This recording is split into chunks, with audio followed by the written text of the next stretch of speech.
تولوا فإن Hati-hati. Jangan ingin dipuji oleh sesama manusia, biarlah Allah yang lebih tahu. Allah Maha tahu atas segala apa yang kita lakukan. Toh pahala tidak akan ketukar. Yang juga ketukar mah senang kalau pulang dari masjid ya Pak Haji ya. Pahala mah nggak akan ketukar, yang juga ketukar itu senang pulang dari. Tenang. Tidak usah ingin diketahui oleh orang lain. Toh nggak akan ketukar pahala itu. Nah, Bapak Ibu rahimakumullah, di dalam salah satu hadis Rasulullah itu mengatakan begini. Ini ada 3 yang akan membinasakan orang. Ada 3 katanya. Salah sumuhlikat. Ada 3 yang akan membinasakan orang. Yang pertama, syuhun muto'un. Yang pertama adalah tamak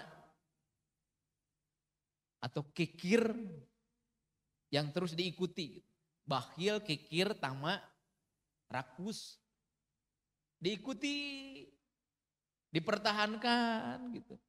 Jadi kalau bapak-bapak, ibu-ibu kalau punya sifat kikir, tong dikukut itu. Dan itu akan mencelakakan orang. Semakin orang itu kikir, maka didoakan oleh malaikat. Ingat waktu itu kita membahas tentang doa. Ada doa malaikat yang setiap pagi yang turun dari langit, kata Nabi.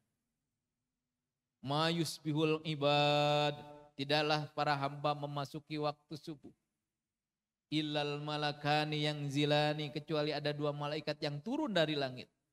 Yaqulu ahaduhuma, salah satu dari malaikat itu berdoa, mendoakan. Allahumma a'ti munfiq wan khalafa. Ya Allah, berikan ganti kepada orang yang menginfakkan hartanya. Bagus tuh. Tapi bahaya, malaikat yang satu lagi berdoa wa yaqulul akhir. Ada malaikat yang lain yang berdoa wa yaqulul akhir. Allahumma a'timani antalafa. Ya Allah, berikan kebangkrutan, berikan kehancuran atas orang yang suka menahan-nahan hartanya. Maka disebutlah oleh Nabi termasuk salah satu yang akan membinasakan. Yang kedua, kata Nabi, hawan muttabaun. Hawa nafsu yang terus diikuti. Hawa nafsu, bapak-bapak yang hobi sepedahan udah punya sepeda 1, ingin 2. Ada lagi model baru yang keluar ingin 3, 4, 5, 6, 7. Terus mengikuti hawa nafsu. Hari kurban tidak. Gitu ya. Ibu-ibu mengikuti hawa nafsu, koleksi kerudung harus sama dengan koleksi jumlah tasnya. Harus sama dengan jumlah selopnya. Harus sama dengan bajunya, karena ketika berangkat harus selalu matching. Kalau kerudungnya pink, bajunya harus pink. Kalau bajunya pink, selopnya harus pink. Naik angkot juga inginnya yang warna pink. Hawa nafsu itu. Hawa nafsu. Hati-hati, hati-hati. Sampai baju 3 lemari. Hati-hati, semuanya akan dihisap loh. Akan dihisap. Kalau baju kita udah mulai berlebih, banyak yang tidak dipakai, sortir tuh bajunya. Kirimkan, berikan kepada orang lain yang lebih membutuhkan. Kalau bapak ibu orang kampung, ingat-ingat di kampung siapa yang membutuhkan. Sekarang mengirimnya bisa pakai JNE, bisa pakai paket JNT apa. Gampang. Baju-baju yang udah gak pakai sortir tuh. Supaya kita nanti dihisapnya ringan. Apa aja barang yang ada di rumah yang gak kepake. Dan hati-hati kita mengkoleksi lagi. Hawa nafsu yang diikuti itu akan mencelakakan. Nah, itu contoh kecil. Contoh besarnya kalau hawa nafsu yang diikuti itu apa? Ingin mengumpulkan dunia dengan menghalalkan segala cara. Korupsi, kolusi, nepotisme, menipu karena ingin dapat harta dengan cara yang instan. Naudzubillah min dzalik. Mengikuti hawa nafsu. Tidak akan pernah puas. Ngumpulkan harta tidak akan pernah puas. Hati-hati, hati-hati. Pada ujungnya orang-orang yang mengumbar hawa nafsu itu akan celaka. Dan yang ketiga, ini yang terkait dengan pembahasan kita. Kata Nabi, yang akan mencelakakan itu adalah ijabul mar'i binafsihi. Yang ketiga, yang akan mencelakakan itu adalah orang yang mengagumi dirinya sendiri. Orang yang kagum terhadap dirinya sendiri. Kita begitu kagum dengan harta kita. Kita begitu kagum dengan fisik kita, kegantengan, kecantikan. Kita kagum dengan kesolehan kita. Hati-hati, hati-hati. Ijabul mar'i binafsihi. Yang ketiga kata Nabi adalah orang yang kagum terhadap dirinya sendiri. Hati-hati. Nah Bapak Ibu rahimakumullah, kalau kita berbuat kebaikan, jangan diingat-ingat tuh kebaikan. Kebaikan yang mungkin dimensinya hablum minallah, ataupun kebaikan yang dimensi hablum minannas, kita berbuat baik kepada orang lain, jangan ditafakuri, jangan diingat-ingat. Tafakur disunahkan, tapi jangan pernah mengingat kebaikan kita. Jangan pernah menafakuri kebaikan kita. Karena akan menimbulkan kesombongan dalam diri kita. Ta'ajub tadi. Ta'ajub itu merasa kagum terhadap diri sendiri. Lanjutan dari ta'ajub adalah takabur, sombong. Jadi ta'ajub dulu, merasa kagum dengan diri kita sendiri, ujung-ujungnya lebih naik, lebih tinggi lagi, sombong. Dan jangan anggap enteng, sebanyak apapun ibadah kita. Sesoleh apapun diri kita, ada kesombongan dalam diri kita terancam. Apa kata Nabi? La yadkhulul jannata man kana fi qalbihi mithqala dzarratin min kibir. Tidak akan masuk surga orang yang di dalam hatinya ada sedikit saja, sebesar biji dzarrah saja, sekecil apapun, ada rasa sombong dalam hati kita, maka seseorang itu tidak akan masuk surga. Na'udzubillah min dzalik. Ini bahaya. Ingat kan, mbahnya dosa, induknya dosa itu kan ada 3 ya. Induknya dosa itu ada 3. Yang pertama, induknya dosa itu adalah takabur. Sombong. Pertama kali dicontohkan oleh iblis yang tidak mau sujud kepada Nabi Adam alaihissalam. Iblis merasa lebih mulia karena diciptakan dari api. Adam diciptakan dari tanah. Iblis berpikir, buat apa saya yang diciptakan dari api harus sujud kepada makhluk yang diciptakan dari tanah. Dan itu pernyataan iblis di hadapan Allah Subhanahu wa taala. Sombong. Hati-hati. Yang kedua, induknya dosa adalah hasud. Iri kepada bagian orang lain, kepada nasib orang lain. Pertama kali dicontohkan oleh Qabil dan Habil. Qabil iri dengan pasangan Habil yang lebih cantik. Irinya itu sampai dilanjutkan akhirnya sampai melakukan pembunuhan pertama di muka bumi ini. Qabil membunuh Habil. Dari hasud sampai membunuh. Banyak sekarang pembunuhan.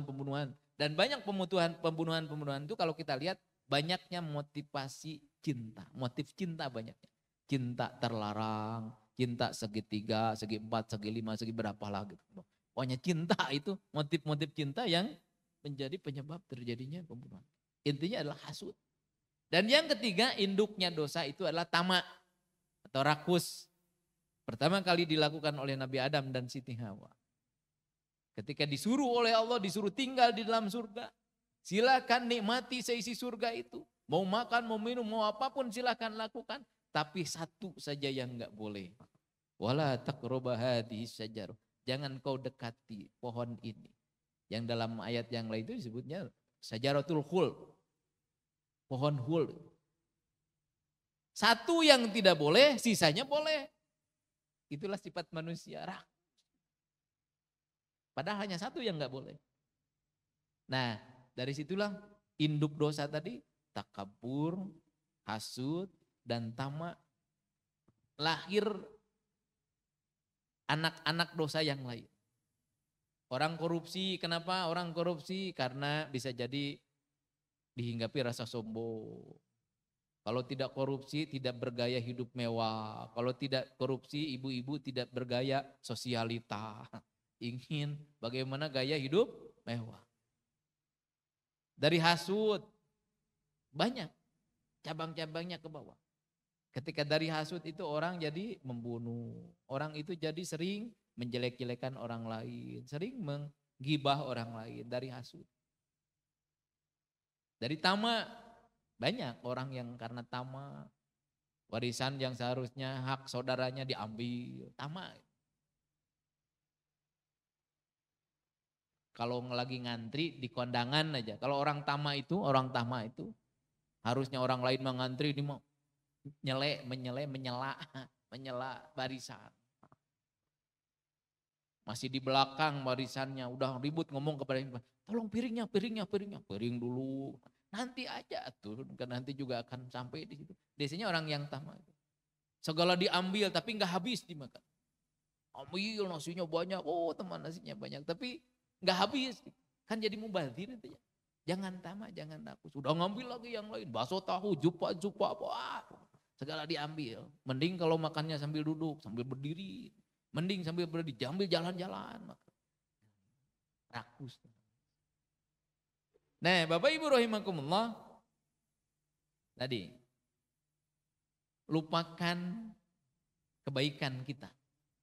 Belajar melupakan kebaikan kita. Kata Nabi, belajarlah seolah-olah ketika tangan kanan berbuat baik, tangan kiri seolah-olah tidak tahu apa yang dilakukan oleh tangan kanan. Ya kadang-kadang kita kan dalam keseharian kita ada kontradiktif. Kalau kata Vicky Prasetyo apa istilah baru itu? Kontroversi hati.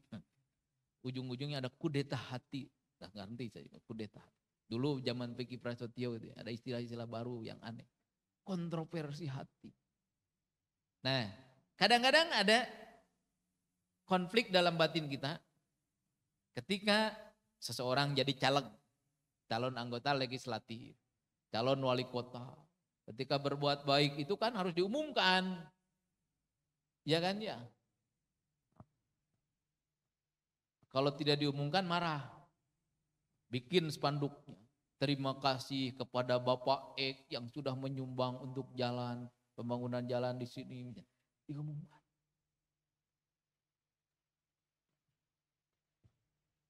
Itu ada semacam kontroversi. Ada pertentangan dalam batin. Semacam. Dan itu hati-hati. Bagaimana kita harus mengkondisikan hati kita, mengkondisikan pikiran kita, apa yang kita lakukan ini. Mulainya dari niatnya. Niat kita melakukan sesuatu itu adalah mencari ridho Allah Subhanahu wa Ta'ala. Hati-hati, bapak-bapak, ibu-ibu yang dianugerahi oleh Allah kelebihan harta. Mobilnya, bapak-bapak sebut aja misalnya mobil Pajero. Yang kelas-kelas kita lah, Fortuner. Pas di jalan kita pakai Fortuner, yang di samping lagi macet dilihat pakai Avanza. Alah, Avanza. Sombong gitu ya. Yang pakai Avanza, lihat yang pakai mobil carry yang udah lama gitu. Yang pakai Avanza, sombong. Alah, pakai carry. Hati-hati. Pengkondisian hati kita. Hati-hati ini. Da iblis mah pintar, setan itu pintar. Bapak-bapak yang biasa jadi imam. Enak jadi imamnya. Kemudian mengagumi suara sendiri. Luar biasa saya ini. Jamaah sampai pada terdiam. Bahkan ada yang nangis mendengar lantunan suara saya. Hati-hati.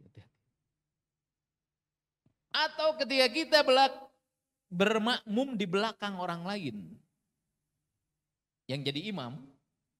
Kita kadang-kadang mengapresiasi dan kadang-kadang kita timbul di situ kesombongan kita. Pas imamnya beres Al-Fatihah, Bismillahirrahmanirrahim, Qul huwallahu ahad.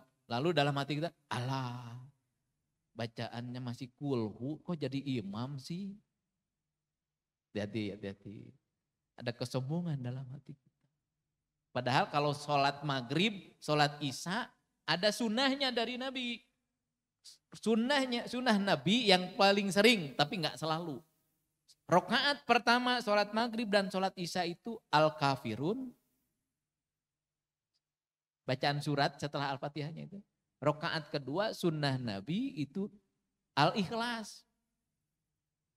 Hati-hati. Kadang-kadang kita kan suka, alah baru apal kulhu ini mah. Kenapa jadi imam? Padahal ada sunnahnya. Pas mendengar bacaan imam mungkin ada salah-salahnya. Tajwidnya, mahrojnya ada yang salah-salah. Kita langsung dalam hati, halus kena urang atau jadi imam daripada dia. Gitu ya kadang-kadang. Ada kesombongan dalam diri kita. Hati-hati. Bapak Ibu rahimakumullah.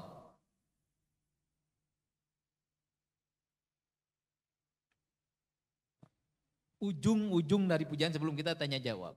Ujung-ujung dari pujian itu. Tadi yang sebagaimana dikatakan oleh Syekh Athaillah. Bagaimana kita harus mencela diri kita sendiri. Dan berikutnya jangan lupa introspeksi diri. Karena bisa jadi orang yang mengatakan itu kebalikannya. Si bapak menibeki kasepnya, padahal dalam hati nama sebuki goreng. Bisa jadi kan gitu kebalikannya yang dia katakan itu. Si bapak menibager, soleh gitu. Padahal sengaja ngolok, sengaja ngebujuk, sengaja ada maunya, ada udang di balik batu. Introspeksi gitu. Kalau ada yang memuji kita introspeksi. Jangan langsung kagum. Dan ada doa. Ada doa. Ini yang dicontohkan oleh Imam Ali bin Abi Thalib. Kalau kita mendapatkan pujian. Ini. Allahumma la tu'akhidni bima yaqulun. Ya Allah, jangan engkau siksa saya dengan apa-apa yang orang-orang katakan. Karena bisa jadi tadi ujian itu adalah bisa jadi pujian itu bisa menjadi ujian bagi kita dan ujung-ujungnya berujung merupakan siksa Allah kepada kita. Allahumma la tu'akhidni bima yaqulun waghfirli ma la ya'lamun. Ampuni saya atas apa yang tidak diketahui oleh orang lain. Orang-orang mengatakan kepada saya dermawan, padahal di belakang saya berat mengeluarkan hati. Orang-orang mengatakan kepada saya soleh, padahal di belakang sering melakukan kemaksiatan. Waghfirli ma la ya'lamun. Ya Allah, ampuni atas apa yang tidak diketahui oleh orang lain. Kemudian yang ketiga yang diminta, waj'alni khairam mimma yadhunnu. Ya Allah, jadikan saya lebih baik daripada yang disangka oleh orang-orang. Waj'alni khairam mimma yadhunnu. Jadikan ya Allah, saya lebih baik daripada yang disangka oleh orang-orang. Baik Bapak Ibu rahimakumullah. Sekian dulu untuk pengantarnya ini, untuk pembahasan kita. Maka kita diskusi, kita lanjutkan dengan sesi diskusi. Silakan kalau ada yang perlu disampaikan, ditanyakan, bisa jadi koreksi atas apa yang saya sampaikan. Atau mau menambahkan, maka dipersilakan. Ibu-ibu dulu. Kalau ada ibu, maka. Iya silakan ibu.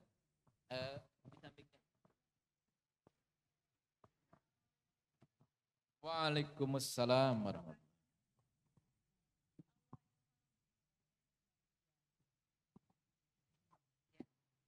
Ulangi aja, ulangi. Pakai mic, biar yang lain dengar.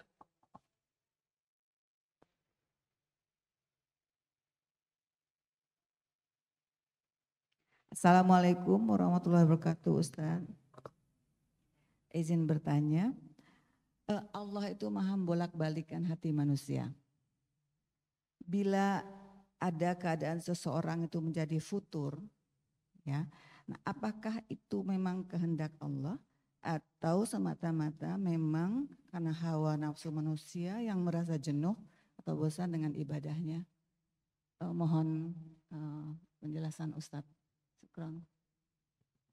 Waalaikumsalam warahmatullahi wabarakatuh. Begini, pertanyaan ibu itu tadi saya perjelas bapak-bapak. Kan Allah itu maha membolak-balik hati. Kalau seseorang menjadi futur itu dalam keadaan malas gitu. Futur itu malas, jadi kalau ibadatnya maroream. Apakah itu memang takdir Allah? Jadi pada dasarnya gini, segala yang terjadi itu takdir Allah. Takdir Allah itu ada yang mubrom, ada yang mukhayyar. Takdir Allah yang mubrom itu yang tidak bisa diubah. Ibu terlahir menjadi wanita, itu takdir mubrom. Takdir yang tidak bisa diubah.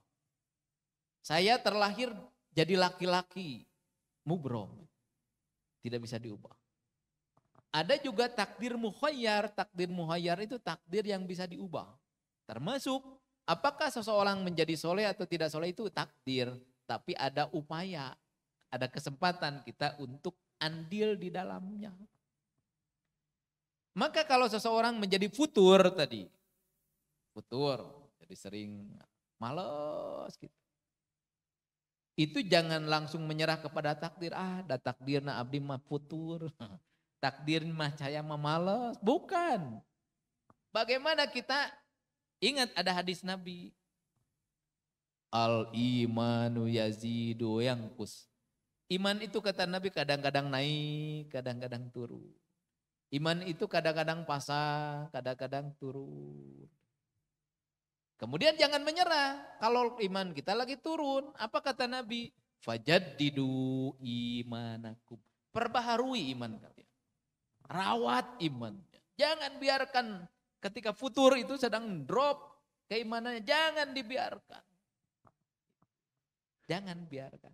Betul Allah yang maha membolak-balik hati. Tapi ada faktor upaya kita. Karena itu mah bukan takdir mubrom. Tapi takdir mukhayyar.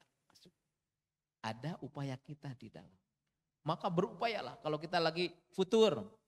Apa obat yang paling manjur kalau kita lagi futur, kalau lagi malas? Obat yang paling manjur apa? Kata Nabi, zikrul maut khairun kullu. Ingat mati, itu yang pertama ya. Ingat mati, gimana kalau kita lagi malas ke masjid? Gimana kalau kita lagi malas baca Al-Quran? Allah mencabut nyawa kita. Yang paling utama obatnya itu adalah mengingat mati. Kata Nabi dalam salah satu hadis, sesungguhnya hati itu berkarat. Dan bagaimana cara mengatasinya? Cara mengatasinya yang paling baik, yang paling utama adalah zikrul maut. Menghilangkan karat-karatnya itu adalah dengan mengingat mati. Bapak ibu lagi malas mau bangun tidur, malas apalagi sekarang dingin ya. Wah enak tidur, bener. Enak tidur.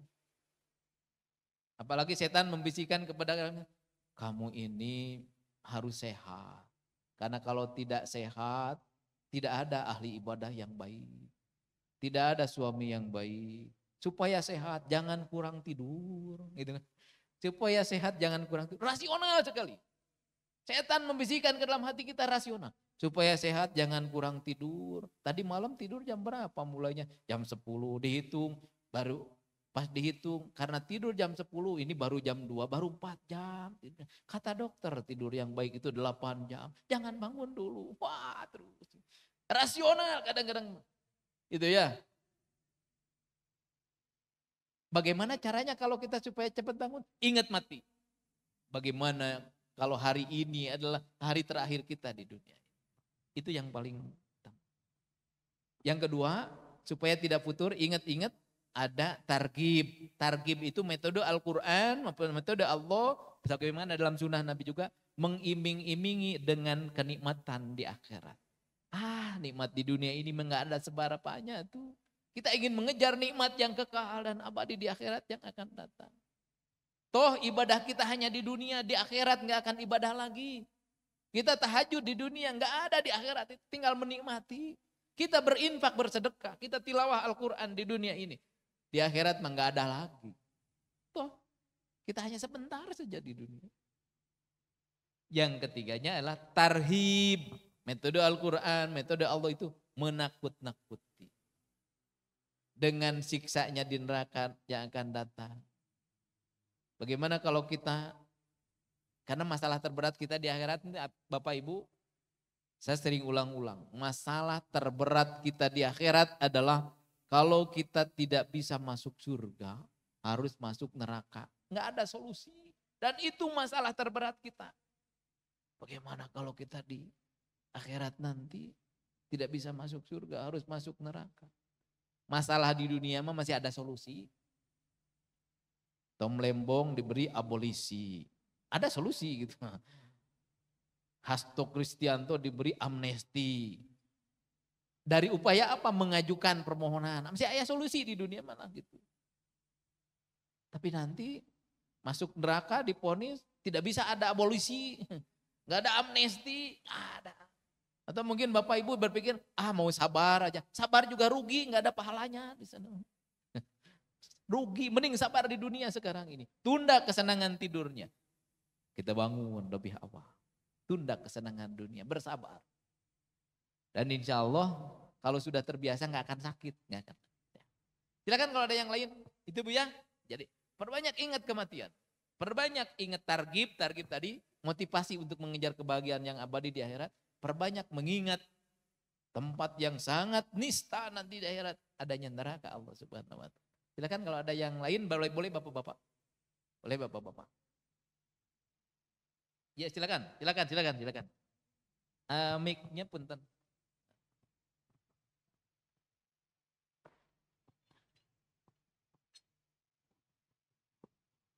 Assalamualaikum warahmatullahi wabarakatuh. Waalaikumsalam. Ustadz, saya pribadi punya masalah ketika orang sering mengatakan anak saya kan sudah menduli saya. Sering mengatakan, wah ini katanya, mudah-mudahan ini jadi penunggu surga, nanti menjemput ayah. Itu gimana itu pendapat Ustadz? Sering tapi saya sering sedih kalau mengatakan gitu. Terima kasih. Jadi kalau kita diuji dengan masalah, diuji dengan musibah, itu memang ambil hikmahnya. Dalam fikih prioritas Syekh Yusuf Al-Qardawi, udah almarhum sekarang Syekh Yusuf Al-Qardawi. Salah satu prioritas itu upayakan menyelami hikmah daripada memahami kulit luarnya. Gitu. Kalau kita terkena musibah misalnya, punya anak, sudah mendahului kita, kemudian orang sering mengatakan, tenang, nanti akan menjadi tabungan akhirat, akan menjemput nanti. Itu sebetulnya bahasa yang paling mudah dipahami. Pada dasarnya adalah ketika kita berbuat baik kepada anak kita, apalagi anak kita belum balik, maka itu insya Allah menjadi tabungan akhirat kita.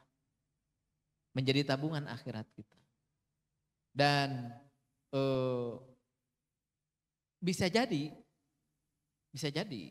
ketika kita kan sudah berbuat baik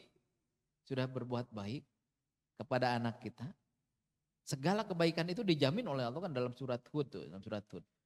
Innal hasanat yudhibnas sayyi'at. Sesungguhnya kebaikan-kebaikan itu akan menghapuskan dosa-dosa. Kita sudah berbuat baik. Itu pada satu sisi. Maka ketika anak kita menjadi ahli surga,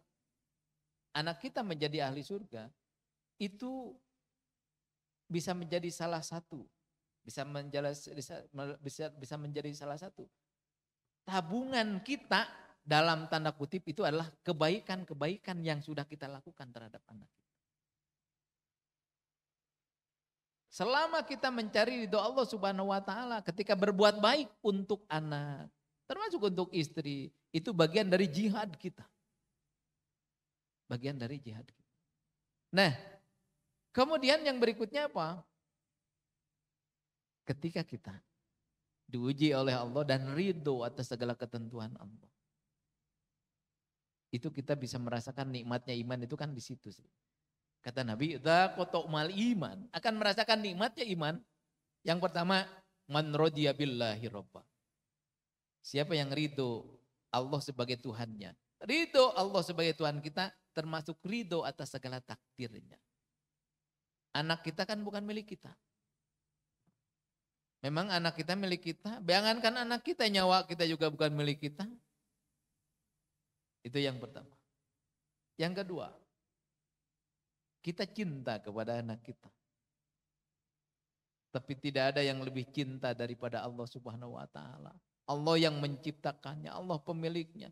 Memang cinta siapa kita kepada anak kita dibandingkan dengan Allah? Pasti Allah lebih cinta. Diambil oleh pemiliknya, diambil oleh yang lebih cinta kepada kita. Ridho atas segala ketentuan Allah. Maka di situ ada hadis tadi.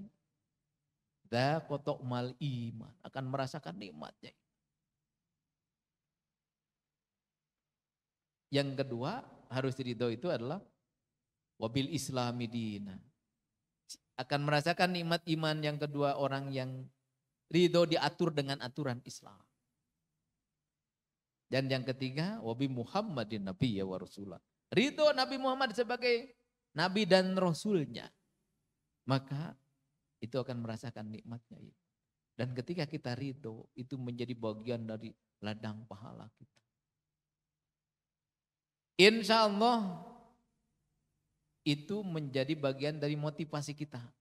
Apalagi anak yang meninggal dunia belum berdosa, insya Allah calon penghuni surga, memotivasi diri kita.